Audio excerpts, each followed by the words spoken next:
Bueno, está aquí Fanny ya, justamente, Fanny Maidana, doctora en Ciencias Políticas, ya la hemos tenido aquí en el piso para dialogar, Nico, y realmente digo, es una muy buena oportunidad para saber desde adentro qué es lo que está pasando. Sí, aprovechando para que no sabe, o porque no nos ha sintonizado antes, Fanny ha estado como veedora, podemos decir, de lo que es la elección de la primera vuelta. Estás muy seria ya, Fanny, te preocupa.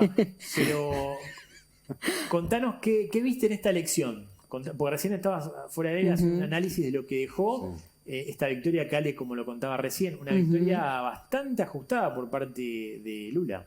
Sí, bueno, es como marcaba Alejandro, una elección histórica en varios sentidos, porque es la primera elección, digamos, la primera vez que un candidato a presidente llega por tercera vez a ocupar ese lugar en Brasil. Es la primera vez, en el año 97, Brasil incorpora la reelección a su esquema constitucional, y es la primera vez desde que está vigente este instituto constitucional que un presidente se postula a la reelección y no gana.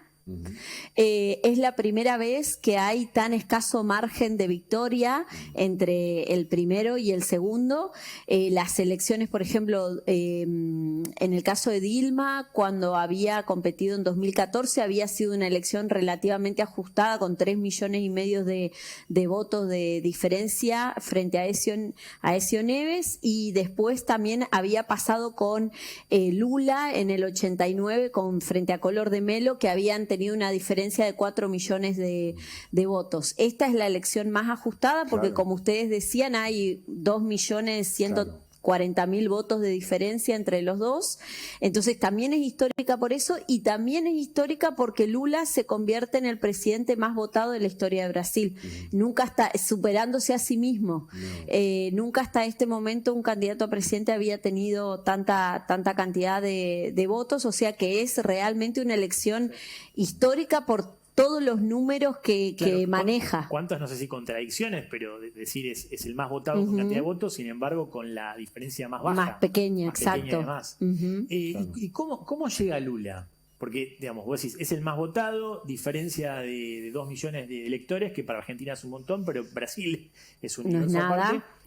¿Cómo llega este Lula? Porque lo escuchábamos recién en el discurso, en el cual era un discurso bastante unificador, ¿no? Soy el presidente de todos los, más o menos en Brasil, de todos los brasileños. Sí, digamos, era como de esperar que tuviera ese tipo de discurso por todo también lo que había pasado en estas últimas semanas, sobre todo durante el fin de semana, que vimos estos enfrentamientos y amenazas con armas de fuego, incluso hasta realizados por propios funcionarios o representantes del partido de Bolsonaro. Entonces era necesario como una pacificación, bajar un poco el nivel de enfrentamiento, y en ese sentido Lula se paró en un lugar de conciliación.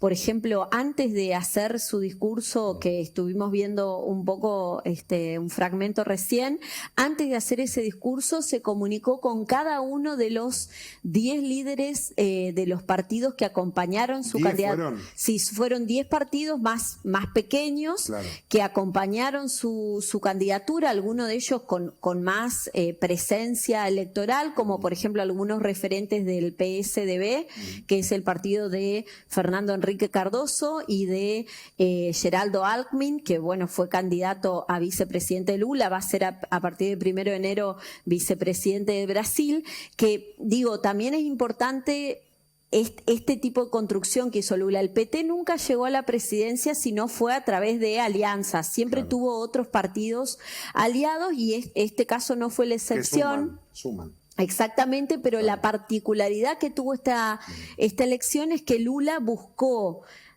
como aliados a personas que tradicionalmente habían sido sus competidores directos. O sea, él le ganó a Geraldo Alckmin, perdió en la década del 90 en 2 ocasiones con Fernando Collor de Mello. Entonces habían sido sus oponentes, sus competidores, y sin embargo, digamos, la postura que ellos reflejan es que se unieron en pos de defender la democracia de Brasil.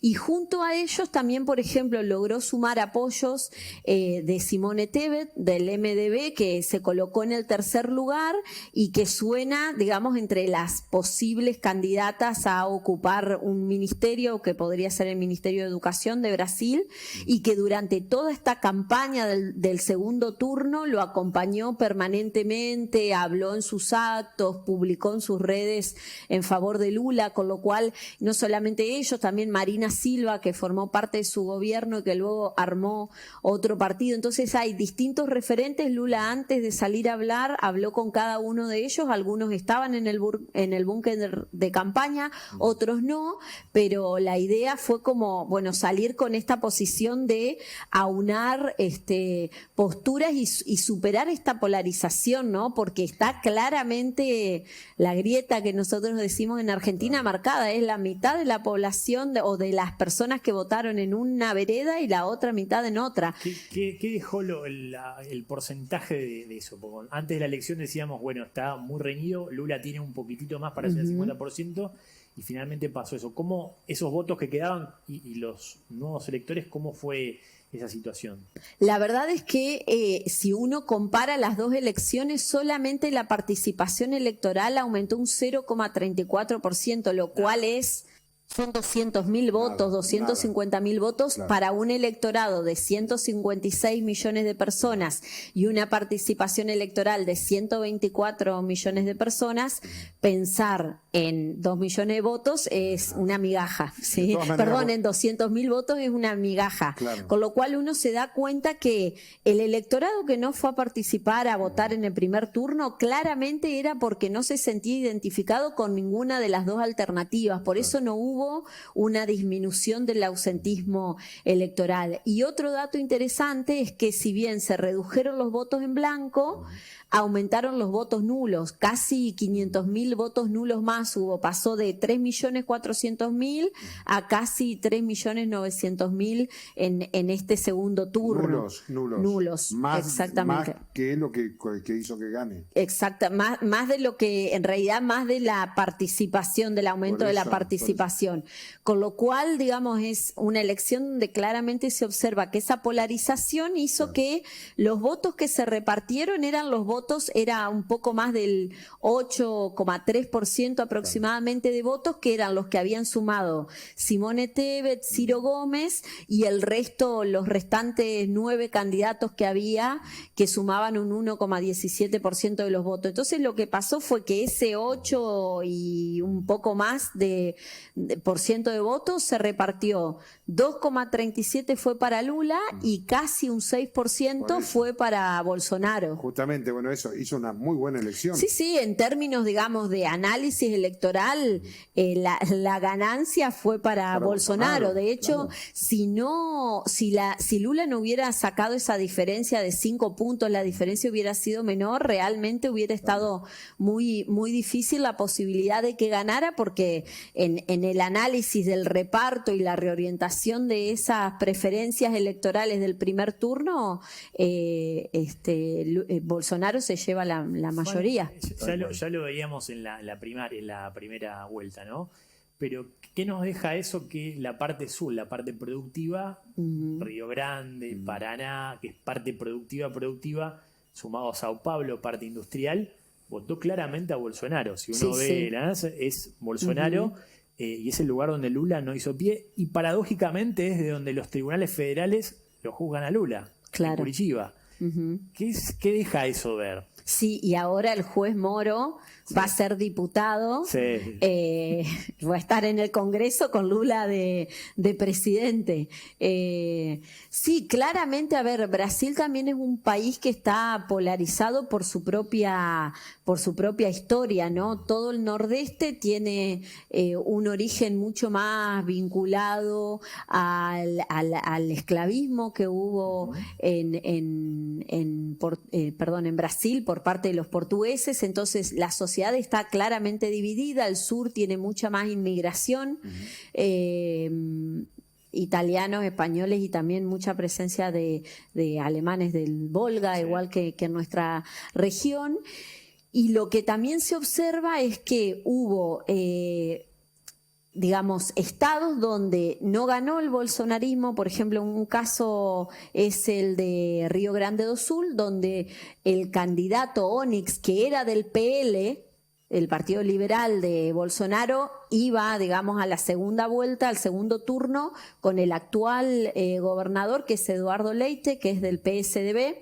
Ahí lo que había ocurrido era que el PSDB y el PT sumaban el 50% de los votos, pero el gobernador actual había decidido que no iba a apoyar a Lula, no se iba a manifestar en favor de Lula, y bueno, sí, lo que ocurrió es que los votos, ese 25% de votos que había sacado el candidato del PT, se transfirieron al candidato Leite, que era del PSDB, que logró su reelección. Es el primer gobernador del estado de Río Grande do Sul que logra reelegir, y sin embargo gana el PSDB, que hay muchos referentes que están aliados con Lula, y sin embargo para presidente gana Bolsonaro. Claro. Con lo cual es claro que el electorado, digamos, va orientando su preferencia en función de lo que evalúa más cercano ideológicamente a sus posturas. Si yo veo la foto de hoy y veo que faltan todavía 2 meses al 1 de enero cuando asuma Lula y con lo que viene el Brasil,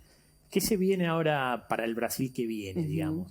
¿Todavía Bolsonaro no habló? No, estamos esperando que diga Que hable, algo. o sea, un presidente, Claro, si bien sí. los allegados o parte de lo que fue la de política, de acompañamiento político sí hablaron, Bolsonaro todavía como presidente, que es una, a ver, algo, una cuestión hasta protocolar, me parece. institucional, en el cual debería haber aceptado, Sí. todavía no habló del tema. Claro. ¿Qué se espera para estos 2 meses y qué se espera para después del 1 de enero, pensando de que tiene muchos, digamos, ha tenido fuerza en la elección, lo que es la parlamentaria, ¿no? Sí, bueno, Lula tiene el primer desafío, que tiene que ver con la construcción o el sostenimiento de la gobernabilidad, Claro. porque las cámaras, tanto la Cámara de Diputados como el Senado Federal, tiene un claro predominio, no del Partido Liberal, porque no tiene una mayoría automática, pero sí hay muchas bancas ocupadas por partidos que en términos de posturas políticas son mucho más cercanos a las posiciones del bolsonarismo que a las posiciones del PT, con lo cual tendrían la posibilidad de frenar las iniciativas legislativas que presente el gobierno de Lula, con lo cual la primera cuestión va a ser poder construir gobernabilidad y encontrar una estrategia que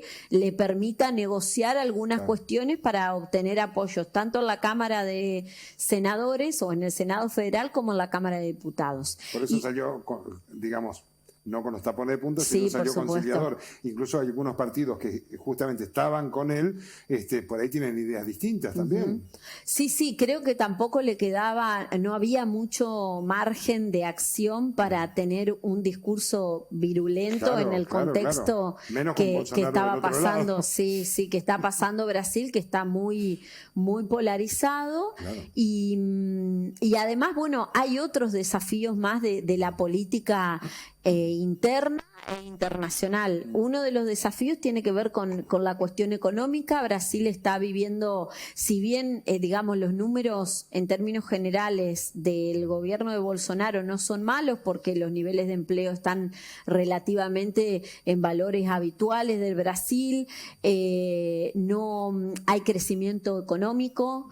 El problema sí que tienen es el tema de la inflación, que va a ser aproximadamente del 10% durante este año, por algunas medidas que tomó el gobierno de Bolsonaro, como por ejemplo quitar los impuestos a los combustibles, justamente con la finalidad de bajar el espiral inflacionario que estaba teniendo el país. Sin embargo, es como un tema recurrente, porque Brasil, a diferencia de nosotros, no está habituado a tener 2 dígitos de inflación en un año. Ya el año pasado tuvieron 13, ahora van a tener 10. Entonces, esa cuestión va a ser un tema importante.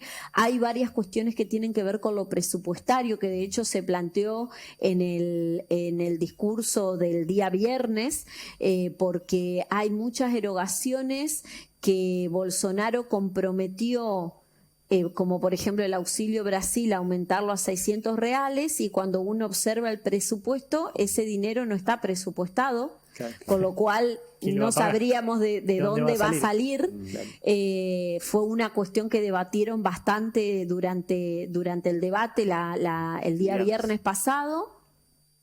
Y obviamente después también una cuestión de la reinserción de Brasil en la política internacional. ¿Por qué? Porque uno cuando estudia, digamos, yo soy licenciada en Relaciones Internacionales también, cuando uno estudia Relaciones Internacionales, el modelo de política exterior latinoamericana siempre ha sido Brasil. ¿Por qué? Porque su cancillería, que se llama Itamaraty, siempre ha marcado como la línea de la política exterior, es muy profesionalizada, tiene un alto nivel de profesionalismo, entonces siempre ha marcado tanto la línea de la política exterior como la línea de la política interna de Brasil.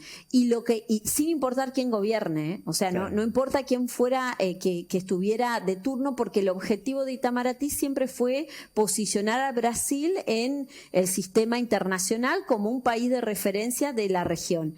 Y lo que ocurrió durante el gobierno de Bolsonaro es que Brasil de alguna medida se aisló del sistema internacional y mucha de la influencia que tenía Itamaraty se disolvió. Entonces, de manera permanente, Lula está insistiendo en esta cuestión de recuperar el rol que siempre tuvo Brasil, y que de hecho ayer lo vimos en redes sociales, inmediatamente cuando se conoció el resultado, que eran las 19:56, Macron, Pedro Sánchez, Biden. De hecho, también, además de felicitarlo por Twitter, lo llamó por teléfono. Entonces, muchos líderes, Justin Trudeau, el primer ministro de Canadá, entonces muchos líderes mundiales tenían el ojo puesto en el resultado de Brasil, porque realmente Brasil estaba relativamente aislado. Le pasó lo que pareció lo de los Estados Unidos con Trump. Exactamente. Sí, una política más de, política interna, y dejar la política exterior en un segundo plano. Fanny, la última. ¿Y Argentina? Y es la gran incógnita. Bueno, hoy se reunieron Alberto y Lula, sí, y apareció allá.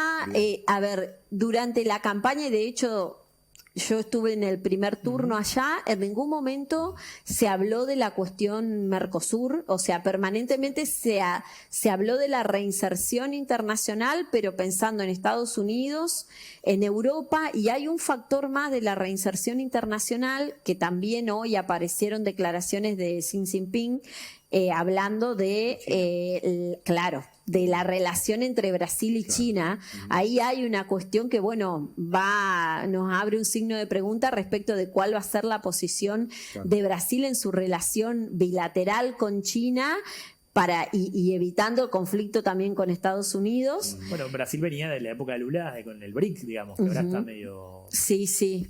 No tiene el mismo nivel de continuidad que tenía hace 6 o 7 años atrás. Que Lula haya tenido el gorrito de CFK 2023 en negociación, que Alberto, no sé si lo han invitado o haya caído ahí para almorzar y demás. Bolsonaro, sabemos que el Mercosur más o menos decía no sirve, hay que tirarlo, y de hecho viene bastante vapuleado. ¿Volverán las relaciones o es más una cuestión política? ¿Cómo analizas eso, Alberto, hoy? Sí, obviamente es una cuestión de decisión política. Igualmente, las limitaciones que tiene el Mercosur son limitaciones de tipo histórica, porque el Mercosur nunca llegó a ser un mercado común. Nunca logramos eliminar ni las barreras arancelarias ni las pararancelarias que crean los países para proteger su propia producción. Y hay otra cuestión, porque por ejemplo durante el gobierno de Macri se celebró el acuerdo con la Unión Europea, entre la Unión Europea y el Mercosur, que hacía 30 años se estaba negociando. Fue un logro sin dudas, pero ahora hay otra limitante, que es que ese acuerdo no se ha logrado implementar por las resistencias de Francia. Entonces, las limitaciones del Mercosur en términos de comercio exterior no solamente están dadas por las relaciones que tienen los países entre sí, sino también porque que, bueno, hay acuerdos que no han logrado avanzar y superar determinadas limitaciones. Entonces, no solamente tiene que ver con la voluntad y la postura política de los países que lo integran, sino también de algunos socios que buscamos para poder dar una profundización al acuerdo. Hay que, en la campaña del segundo turno tampoco fue un tema prioritario, hay que ver, bueno, qué pasa. Yo creo que también hay algo que no hay que perder de vista. Lula asume el 1 de enero de 2023 y nosotros tenemos el año próximo un año electoral, con lo cual no sé si el foco va a estar tan puesto en la cuestión de armonizar las políticas del Mercosur o más en la cuestión doméstica de resolver quiénes van a ser candidatos o candidatas, bueno, qué rol va a jugar cada uno, resolver muchas cuestiones internas de los dos frentes, las dos coaliciones que tenemos en el país. Entonces, no sé qué tanto margen va a haber el año próximo, porque bueno, cada uno también está atravesado por sus contextos nacionales. Fanny, muy obrigado. De nada. De nada.